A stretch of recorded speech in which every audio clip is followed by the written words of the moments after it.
Il-għala dil-ħobża dal-waqt tinqasam quddiem għajnejna f'biċċiet u ma nqasmitx qabel ġewwa fejn ma narawhiex.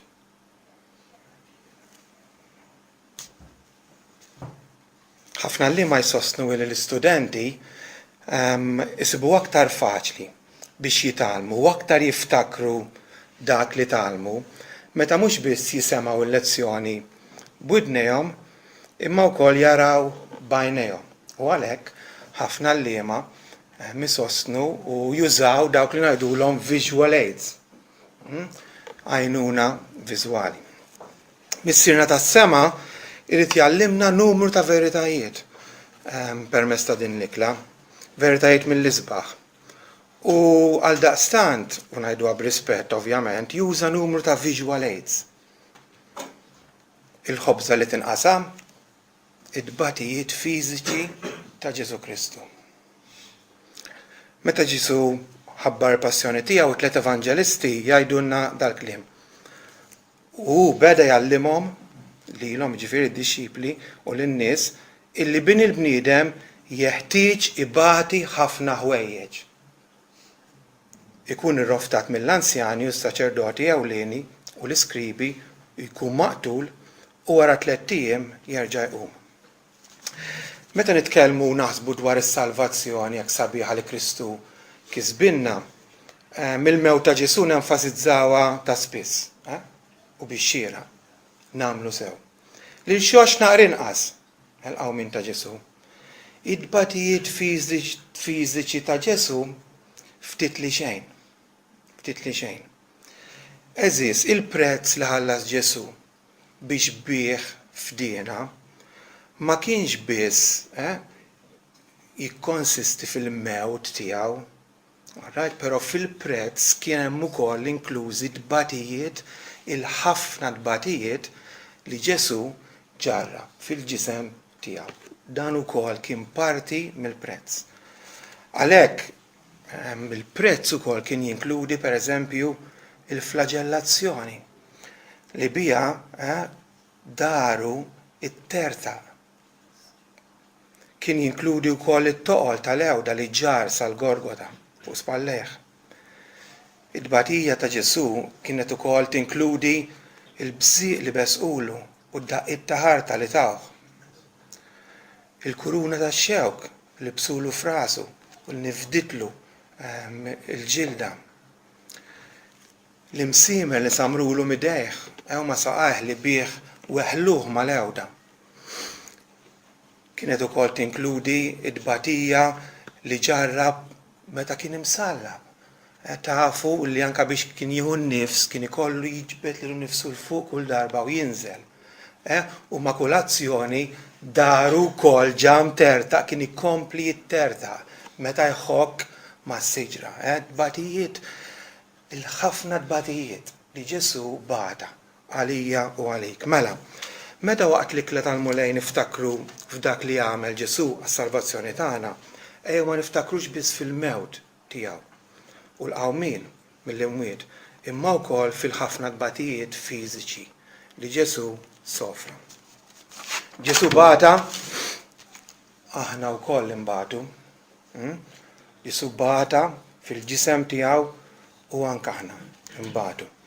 Jekk mhux qegħdin imbatu bħalissa, hemm ċans kbir li xi wħud minna biex ma ngħidx kulħadd żgur ħajkonna mbagħtu. Għalhekk meta dan jasal, ejjew ma nkunux sorpriżi. Jekk Ġesu r-ras kien inkurunat bix-xewk, x'jistennew il-membri tal-ġisem? Kuruna tar-rand? Jekk dak li ma kienx jaf x'inhu dnub bata daqshekk, x'jistennew dak li ħlief dnub mhumiex? L-aħwa, meta ssibu ruħkom fit-tbatija, iġbdu linja lura sa tbatijiet ta' Ġesu. Minn fejn tkunu. Iġbdu linja lura sa tbatijiet ta' Ġesu. Ftakru l-ewwel nett illi maħniex waħedna f'dik it-tbatija. Illi Ġesu jinsab magħna wedna hu stess. Jiena magħkom dejjem. Magħna kif fl-ispirtu tiegħu. Magħna dejjem fil-ferħ u fid-badija. Fil-Bnazzi u fil-Maltem, ftakru għadin fil-badija. Ġesu miegħek dejjem. Qatt mu ħajinsik jew jitilqek. It-tieni, Ġesu qiegħed miegħek ukoll biex jgħadrek. Ġesu jissimpatizza miegħek.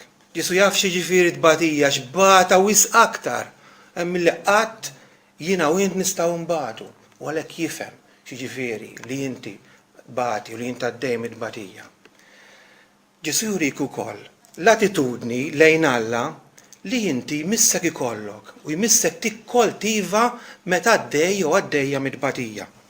Aktarx milli tilmenta għaliex jien jew tirribella kontra tiegħu insejtni, ma tħobbnix. Fuq l-eżempju tiegħu tiskot. Dwaru naqraw. Ħaqruh u għata lihom bla bisma fetaħ fommu.